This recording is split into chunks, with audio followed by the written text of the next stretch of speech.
Well, this is the back of my house. Tom and I noticed this strange water activity in the back of the house this morning, but we couldn't quite figure out what it was. But Tom put on the waders and went into the water. It's only 3 feet, he figures, and it's a dead manatee. It hasn't breathed. We've been watching it all morning. It hasn't breathed at all. And when he went up to it, it didn't do anything. When he tried to see,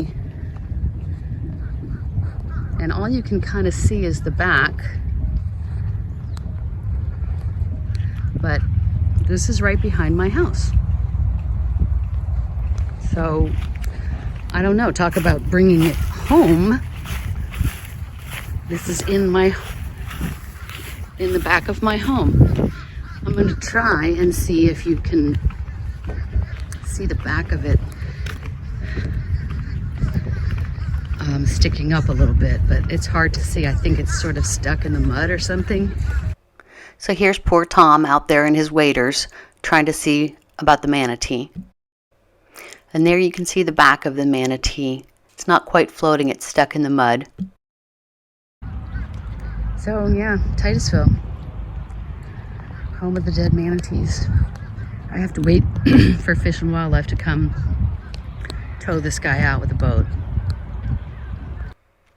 And now you're looking at the lot next door to my house.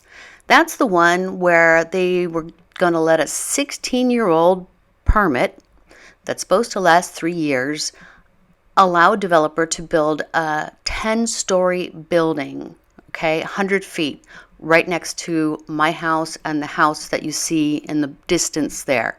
Because that's the kind of stuff they do here.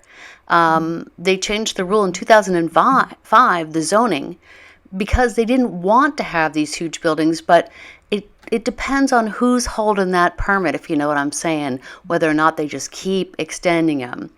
Now you're looking at the culvert between our two properties, and that's where a lot of fresh water comes out, and that's really what a lot of this problem is about. You can see a red balloon there in the river. Basically, there's always a lot of trash in the river, and this is the color of the river. It's pretty gross.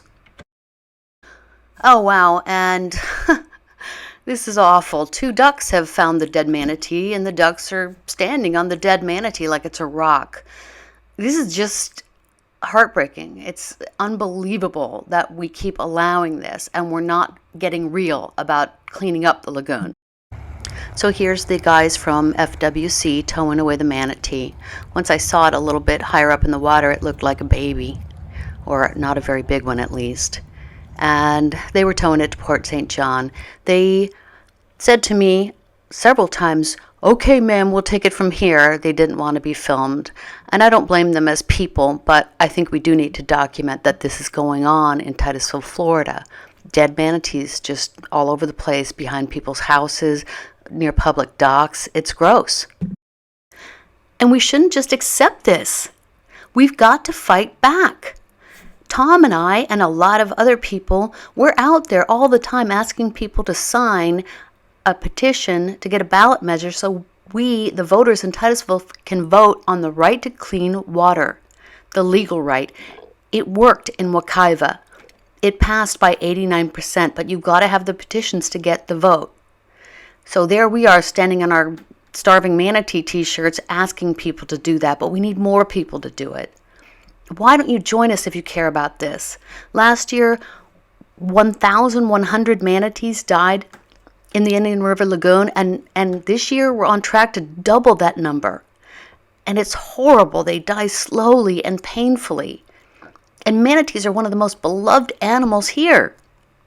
Tourists come from all over to see them, but they won't be soon when they realize all they'll see is carcasses. So join our effort. You can find us at nature-tribe.org. There's a page for Speak Up Titusville. Speak Up Titusville, the petition drive, also meets at the Titusville Public Library at 6 o'clock on Monday evenings. You can join our Facebook group. You can share all of our posts, watch our videos on YouTube, and share them with your friends. Let's get mad before it's too late. Let's not lose the lagoon.